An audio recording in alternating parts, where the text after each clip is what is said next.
We're good to go. My name is Darleene Matunga, and I am a pediatric sleep consultant.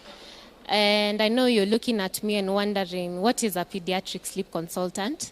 So basically, when you go to your child's pediatrician and you tell them that your child is struggling with sleep, the pediatrician will send you to me. So I'm the person that your pediatrician will send you to.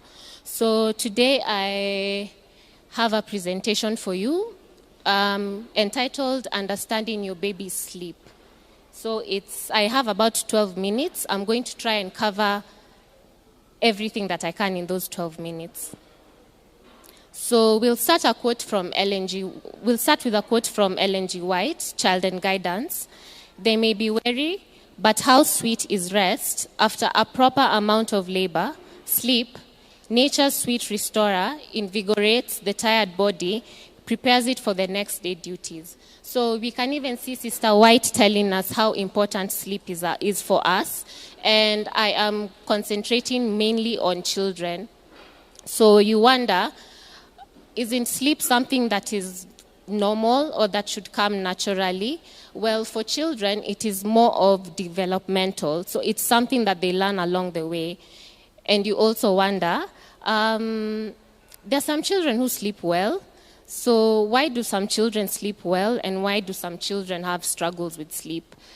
And it's basically that every child is different. And for those who sleep well, I'm just going to tell you, you're lucky as a parent. And for those who are struggling with your child's sleep, there's a solution for you and there's support to help you with that.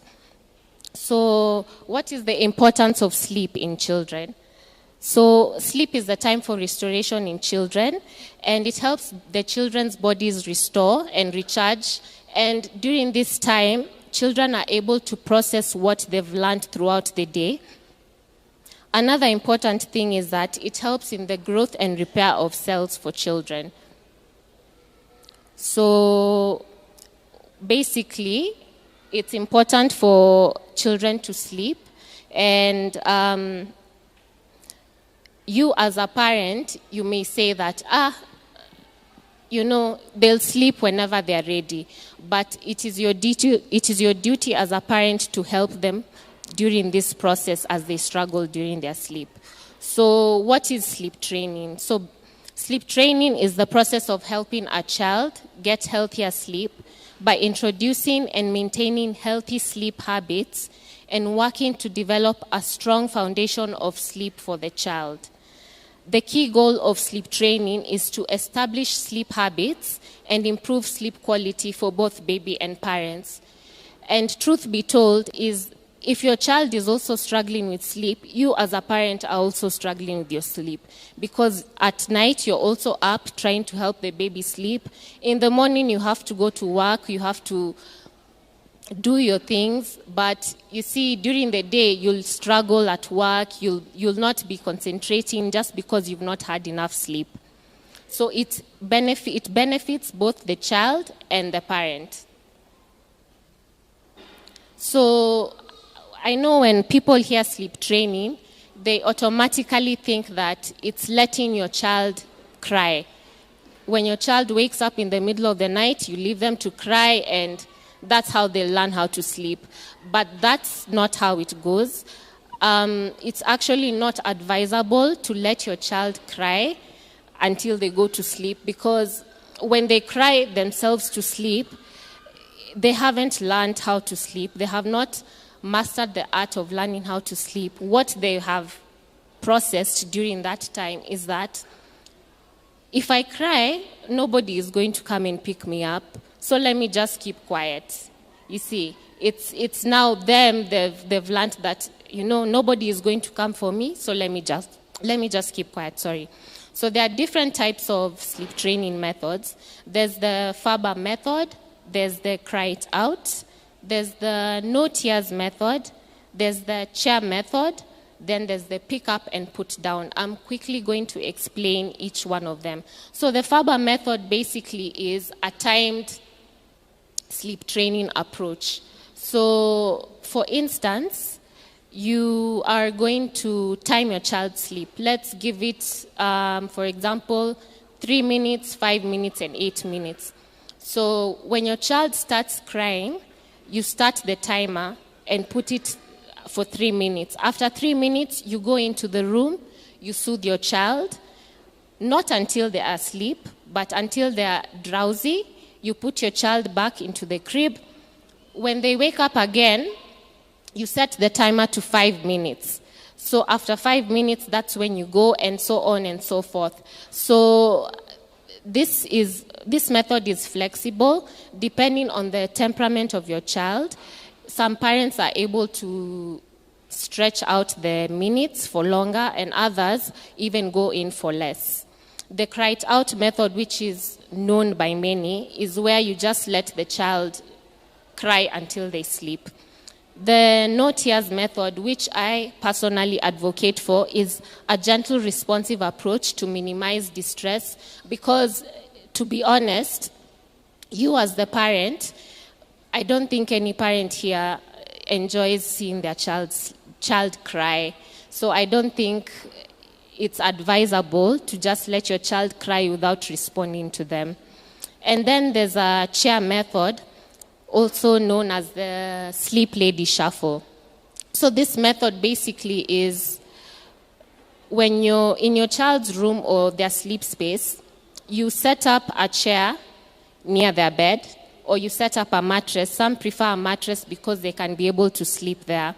So when your child wakes up at night, you don't pick them up, but you soothe them when they're inside the crib. So you can stroke their back, stroke their hair. You can sing a small song for them to just encourage them, soothe them. So after every 3 days, you're going to move the chair further and further away from the crib. So when in the beginning, when the chair was right next to the crib, after 3 days, you move it maybe a few steps, maybe, let's say, until where this stand is, and up until the point where your chair is outside the door. And the last method is pick up and put down. This is when you just pick up your baby when they're crying and you put them down after they've stopped crying, but you don't soothe them until they sleep. For this method, I find it's a bit too stimulating for me, because every time, you can imagine when you're going into the room, picking up your child, putting them down, they wake up again, pick them up, put them down, and you see you're picking them up, but you're not picking them up until they fall asleep. So I had mentioned that I use the gentle approach to sleep training. And one of the things, and we focus on the gentle approach to sleep training, is the foundations of sleep. We believe that if the proper foundations of sleep are in place, your baby will not struggle with sleep. And needless to say, each baby is different. Some will be able to sleep earlier, others will be able to sleep later. So there are 5 foundations of sleep, and they are nutrition, there's the sleep environment, there's the bedtime routine, the morning wake up, and emotional needs met. So under nutrition, we want to ensure that during the day, your child gets full feeds. If your baby is under 12 months, you want to ensure that each feed you're giving your child is a full feed. And for this, we recommend that you feed your child at least every 2.5 hours so that they can be able to get full feeds. And if your child has reached the point of weaning, you want to also introduce calorie-dense foods. Of course, we know that below 12 months, breast milk is still the main source of nutrition for children. The weaning is just an additional part. It is to supplement. But once they are over 12 months, now that's when you start concentrating more on solid foods.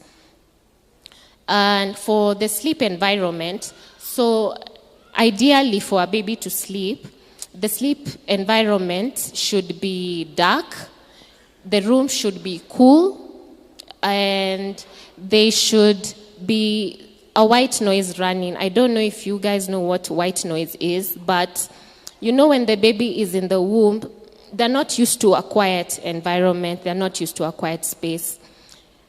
They can hear you talking from inside the womb, they can hear you, they can feel you touching your belly when they're inside the womb. And you see, as you're walking, they can feel your footsteps, and when the amniotic fluid is moving against the walls of your womb, they feel that. So there's a certain noise that they're used to when they're inside the womb, and that noise helps calm them down, soothe them down. So basically, white noise will help your child calm down and soothe themselves. So we have sleep cycles, and adults and children have sleep cycles. Children's sleep cycles last about 40 minutes. For adults, it lasts about 90 minutes to 2 hours. A sleep cycle basically is you sleep for a certain amount of time and then you wake up.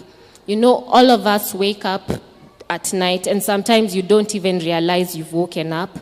So for babies, once that cycle ends, some of them are unable to go back to sleep. So something like white noise will be able to set them to the mood of, transitioning to the next sleep cycle.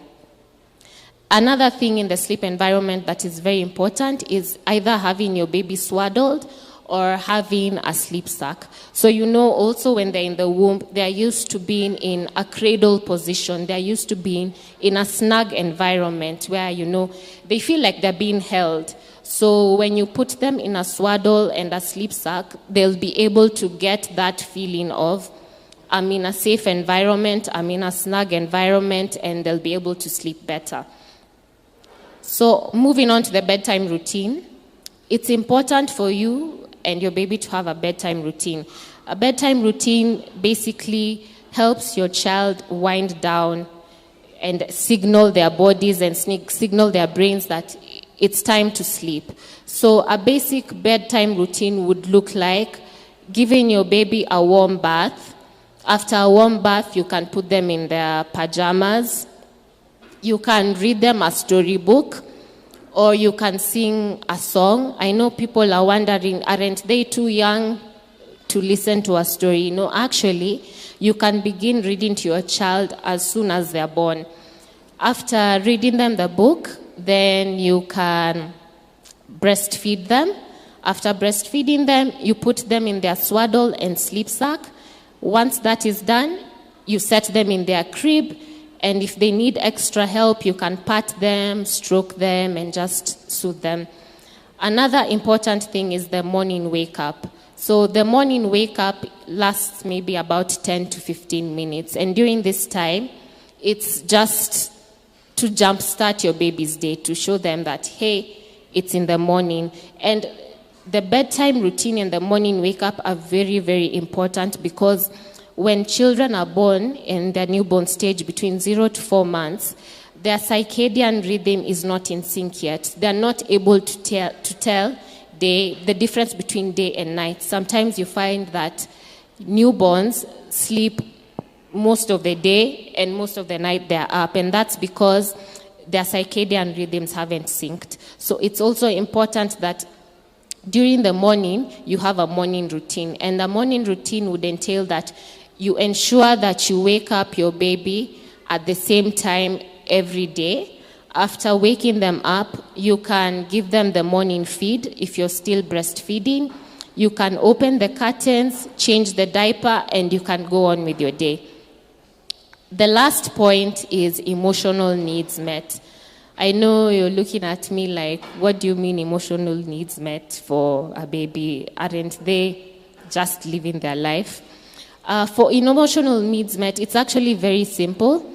It's basically ensuring that you spend undivided attention with your baby. It can be during playtime. It can be during feed time. It can be even as simple as taking a walk outside with your baby, but you want to spend uninterrupted, and you want uninterrupted time, and you want to give your baby all the attention that they need and they deserve. Once they get this from you, they will feel fulfilled, they will be in a happier mood, they will feel safe, and they will feel relaxed. So we have something called wake windows. Wake windows are the period in between your child's sleep. So your child is supposed to be awake for a certain amount of time before they sleep the next time. And I know some of you wing it, but there's actually a set amount of wake windows that you're supposed to follow for your child. So for newborns, they're awake for 45 minutes to 90 minutes. You'll notice when you have a newborn, 0 to 3 months, after 45 minutes, they've already started showing the sleepy cues, rubbing their eyes, yawning. So you as the parent, once they start showing the sleepy cues, you're going to want to put them to bed at that point. Don't wait for them to get angry, agitated, or screaming. That's when you put them to bed. Because if you wait until that point, it will get to a point where they become overtired. And for them being overtired, it makes it very difficult for them to sleep. And for 4 to 6 months, their wake window is 1.5 to 2.5 hours. 7 to 9 months, their wake window is from 2 to 3.5 hours. 10 to 12 months, their wake window is 2 to 4 hours. 13 to 17 months, it ranges from 3 to 4.5 hours. For 18 to 24 months, their awake window is 4 to 5.5 hours. So for these awake windows, the morning awake window is the shortest. And I don't know if you can see a video here. This is an example of a sleep schedule for an 18-month-old. So the total daytime sleep is 2 to 3 hours. The number of naps range between 1 and 2. Sweet spot bedtime is between 7 and 8 p.m., but you can put your child to sleep at night as early as 6:30 p.m., and the total night sleep is 10 to 12 hours. That's the end of my presentation. If you have any more questions, feel free to come and talk to me. I'm always in church. Thank you so much, and I hope you've had a better understanding about your baby's sleep.